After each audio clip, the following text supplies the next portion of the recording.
ক্যানিংয়ে তৃণমূল নেতার বাড়ি থেকে অস্ত্র উদ্ধার। তৃণমূল নেতার বাড়ি থেকে উদ্ধার হচ্ছে অস্ত্র, গুলি এবং বোমা। দ্রুত আলাউদ্দিন তরফদার অঙ্গাতবেড়িয়া এলাকার তৃণমূলের বুথ সভাপতি। ক্যানিংয়ে তৃণমূল নেতার বাড়ি থেকে অস্ত্র, গুলি, বোমা উদ্ধার হয়েছে। দ্রুত আলাউদ্দিন তরফদার অঙ্গাতবেড়িয়া এলাকার তৃণমূলের বুথ সভাপতি।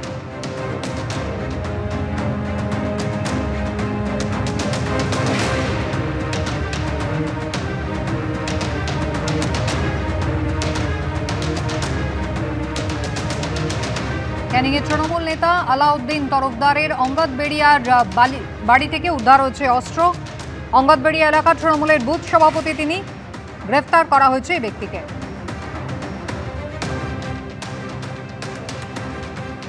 আপনি কেন রেখেছিলেন এই অস্ত্র? ও বাবলু শেখ বারবার অত্যাচার করতো। বাবলু শেখ কি কোন পার্টি করে?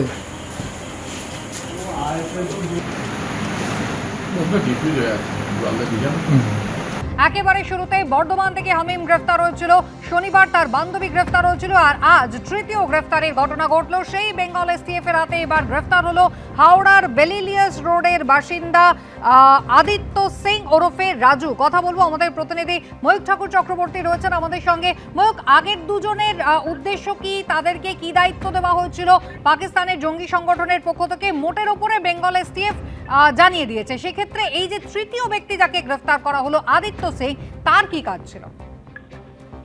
দেখো, আদিত্য সিংকে কুসুমিতা একে ডিপ্লয় করেছিল হামিম আর অর্পিতা সরকার। এখনো পর্যন্ত বেঙ্গল এসটিএফ সূত্রে এমনটাই জানা যাচ্ছে। এরা এই আদিত্য যে আজকে সকালে বেলিলিয়াস রোড থেকে পুলিশ অফিসিয়ালি অ্যারেস্ট দেখিয়েছে, তাকে নিযুক্ত করেছিল হচ্ছে হামিম।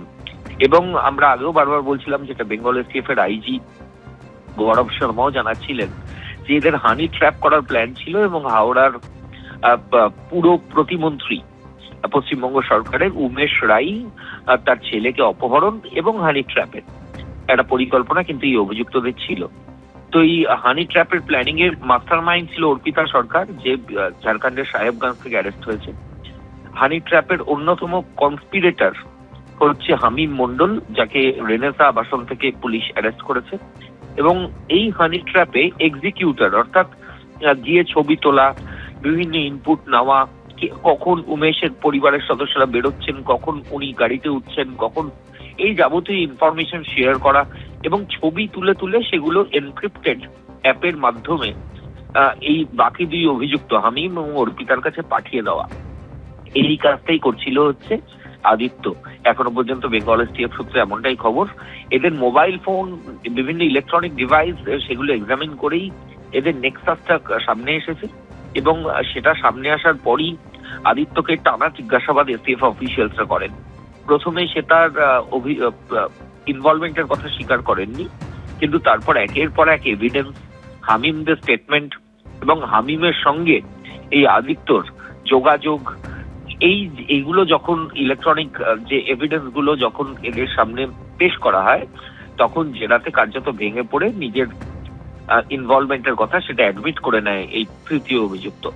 এবিপি আনন্দ, এগিয়ে থাকে, এগিয়ে রাখে।